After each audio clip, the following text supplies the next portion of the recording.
حضرت علی رضی اللہ تعالیٰ عنہ فرماتے تھے سوق المسلمین کا مسلل مسلی، مسلمانوں کی دکانیں ایسی ہوتی تھی جیسے نماز پڑھنے کا مسلح ہوتا مسجد میں کھڑے ہو کر مسلح پر نماز پڑھنے. کیوں بھائی کوئی گانا گاتا ہے کیا؟ کوئی جھوٹ بولتا ہے؟ کوئی دھوکہ دیتا ہے؟ کوئی شراب پیتا ہے؟ کوئی نافرمانی کرتا ہے؟ کچھ نہیں کرتا. اللہ کا ڈر ہے، اللہ کے سامنے کھڑا ہے، اللہ کا وہ حکم پورا کر رہا ہے، حضور کی سنت پر وہ عمل کر رہا ہے، چونکہ وہ مسجد میں ہے، وہ مسلح پر ہے، وہ نماز میں ہے. تو مسلمان کی دکان بھی ایسی ہوتی تھی جیسے مسلح ہوتا ہے. کیا مطلب؟ وہاں وہ جھوٹ نہیں بولتا تھا، دھوکہ نہیں دیتا تھا، ڈنڈی نہیں مارتا تھا، کھوٹا مال نہیں بیچتا تھا، کسی کی بہو بیٹی کو گھورتا نہیں تھا، رشوت نہیں لیتا تھا، سود نہیں لیتا تھا. جیسے مسجد میں اللہ کا حکم پورا کرتا تھا، اسی طرح دکان پر بیٹھ کر بھی وہ اللہ کا حکم پورا کرتا. جس اللہ سے مسجد میں ڈرتا تھا وہی اللہ اس کی دکان میں بھی ہے، وہی اللہ اس کے گھر میں بھی ہے. یہ نہیں کہ مسجد میں گئے تو اللہ سے ڈرو اور دکان میں گئے تو آوارہ بن جاؤ، آزاد بن جاؤ. کیوں بھائی اللہ یہاں نہیں دیکھ رہے کیا؟ حضرت محبوب سبحانی رحمت اللہ علیہ بڑے بزرگ اور اولیاء اللہ ہیں. وہ کہتے ہیں بندہ گناہ کرنے کے لیے چھپ جاتا ہے اور چاروں طرف سے پردے ڈال لیتا ہے، دروازے بند کر لیتا ہے، کسی گناہ کا ارادہ کرتا ہے تو اللہ تعالیٰ عرش اعظم سے کہتے ہیں میرے بندے تو نے بندوں سے اور مخلوق سے پردہ کر لیا اور چھپ گیا، میں تیرا خالق و مالک دیکھ رہا ہوں، میرے سے کیسا پردہ کرے گا؟ کیوں اللہ سے بھی کوئی پردہ کرتا ہے کیا؟ اللہ نہیں دیکھ رہے. بارش پڑ رہی ہے زور سے اور ایک پہاڑ ہے، پہاڑ کے غار کالا ہوتا ہے نا، اندھیرا. بارش رات اندھیری ہے، پہاڑ اندھیرا ہے، وہ غار اندھیری ہے، اس میں کالی چونٹی ہے، اس کا بھی ایک بچہ. وہ بچہ کالی رات میں بارش میں پہاڑ کے اندر کالی غار میں وہ کالی چونٹی کا بچہ چلتا ہے تو اللہ تعالیٰ عرش اعظم سے اس کے چلنے کی آواز کو سنتے ہیں. ہمیں کان لگائے تو نہیں آتی، اللہ اس کی آواز کو سنتے ہیں.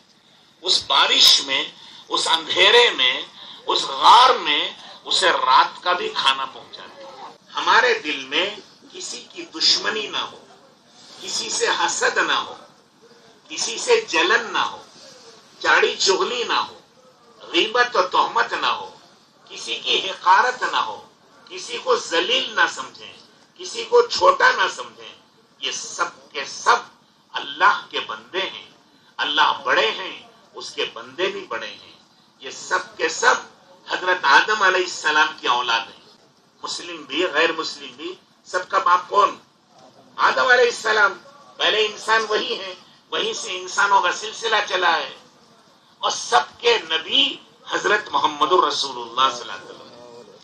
جو مانتے ہیں ان کے بھی وہ نبی ہیں، جو نہیں مانتے ان کے بھی وہی نبی ہیں. تو رسول اللہ کی امت سے دشمنی کرو گے، نبی کی اولاد سے دشمنی کرو گے، اللہ کے بندے سے دشمنی کرو گے. تو اس لیے کسی سے دشمنی کرنے کا حکم نہیں. اللہ کے رسول صلی اللہ علیہ وسلم نے فرمایا تم سب کے سب بھائی بھائی بن کر جیو. تم سب بھائی ہو نا، تو بھائی بھائی بن کر رہو، چاہے خاندان کوئی ہو، مذہب کوئی ہو، کچھ بھی ہو. تو حضور صلی اللہ علیہ وسلم نے فرمایا سل من قطع، جو تم سے کٹے، تم سے لڑے، تم سے الگ ہونا چاہے، تم الگ مت ہو. اس کا کام ہے الگ ہونا، لیکن تم اسے سلام کرو، اسے خیریت پوچھو، اسے محبت سے رہو. وہ دل میں کچھ رکھتا ہے وہ گنہگار ہے، اللہ کے ہاں اس کی پکڑ ہے، تمہاری نہیں ہے. تم اس سے ملنے کی کوشش کرو، محبت سے رہنے کی کوشش کرو، سب سے محبت کرو، سب کے کام آؤ، سب کا ساتھ دو. ہمارا دنیا میں کوئی دشمن نہیں ہے، ہمارا دنیا میں دشمن ایک ہے، اور وہ کون ہے؟ شیطان مردود ہے. اللہ نے قرآن میں کہا وہ تمہارا دشمن ہے، تم بھی اس سے دشمنی کرو. تو اس سے دشمنی کرنا ہے، اللہ کا یہ بھی حکم ہے. سلمن قطع واعف عمن ظلمک، اگر کوئی تمہارے سے جھگڑا کرے، تمہارے پر ظلم کرے، تمہیں گالی دے تو کیا کرو؟ معاف کرو. معاف کرنا بڑا کام ہے. اللہ سب سے زیادہ معاف کرتے ہیں، رسول اللہ صلی اللہ علیہ وسلم سب سے زیادہ معاف کرتے ہیں. ہر مسلمان کو حکم ہے تم معاف کرو گے اللہ تمہیں بھی معاف کرے. کو صاف رکھو, دلوں کو پاک رکھو, دلوں سے میل کچیل دور کر دو. یہ جنتی کی نشانی ہے. جنت میں جائیں گے دلوں میں میل کچیل نہیں ہوگا, دل صاف آئینے کی طرح. واتی من حرمت, اگر کوئی تمہارا حق ادا نہ کرے, تمہارا ادب نہ کرے, تمہارا حصہ نہ دے, اور تمہارے پاس کوئی تمہاری چیز واپس نہ کرے, تو تم اس کا حق دیتے ہو. وہ جو کر رہا ہے قیامت میں وہ اللہ کو حساب دے لے گا. ہمارے ذمے اس کا ادب کرنا, احترام کرنا, اس کا حق ادا کرنا. اس لیے معاف کر دو, اللہ اس کا بدلہ تمہیں جنت میں دے. واحسن الی من اساء, جو تمہارا برا چاہے تم اس کا بھلا چاہو. وہ تمہاری برائی کرتا ہے, تم اس کی بھلائی چاہو. سمجھے نہیں؟ اگر بلال رضی اللہ تعالیٰ عنہ کو مکے والے مارتے تھے, پیٹتے تھے, چٹان کے نیچے دبا ڈالتے تھے اور گرم ریت میں ڈال کے گھسیٹتے تھے, لیکن جب وہ آزاد ہو کے مدینے میں چلے گئے تو تہجد پڑھتے تھے. تہجد میں سجدے میں سر رکھ کر دعا مانگتے تھے, اللہم اہد قریشن وآتی بہم, پروردگار قریش کو ہدایت دے اور انہیں اسلام میں داخل کر دے. قریش کون ہیں؟ جنہوں نے ان کے سینے پر پتھر کی چٹانیں رکھی تھی, جنہوں نے ان کے کپڑے نکال کر بڑے بڑے کوڑے مارے تھے, جنہوں نے ان کے گلے میں رسی ڈال کر جانور کی طرح مکے کے پہاڑوں میں گھسیٹا تھا. انہوں نے تو وہ کیا, اور انہوں نے کیا کیا؟ ان کے لیے نماز پڑھی, ان کے لیے سجدہ کیا, ان کے لیے دعا مانگی. یہ اسلام ہے. مسلمان ایسے ہی ہوتے نا.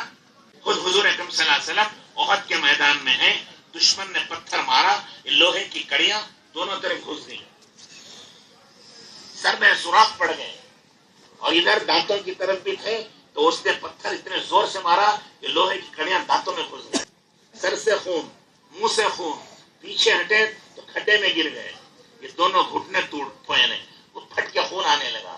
سر سے پیر تک خون ہی خون, خون ہی خون. دعا کے لیے بھی ہاتھ اٹھائے, ہاتھ میں خون آ گیا. دعا مانگی, اللہم اہد قوما فانہم لا یعلمون, پروردگار میری قوم کو صحیح سمجھ عطا فرما, یہ مجھے پہچانتے نہیں ہیں. میں ان کو جنت کی طرف بلا رہا ہوں, ان کی بھلائی چاہ رہا ہوں, لیکن یہ میری برائی چاہ رہے ہیں. لیکن حضور نے برائی نہیں چاہی, چاہی بھلائی چاہیے نا. طائف کے میدان میں آپ نے سنا نا, حضور اکرم صلی اللہ علیہ وسلم کو لوگوں نے اتنے پتھر مارے کہ بے ہوش ہو کے گر گئے. ہوش آیا تو فرشتوں نے کہا آپ حکم دیں گے تو طائف کے دونوں پہاڑ ملا کر چکی میں آٹا پیستے, ایسے انسانوں کو پیس دیں گے. حضور نے فرمایا نہیں نہیں نہیں, میں نہیں چاہتا, میں یہ چاہتا ہوں انشاءاللہ یہ ایمان لائیں گے. اگر یہ ایمان نہ بھی لائے, ان کی اولاد ایمان لائے گی.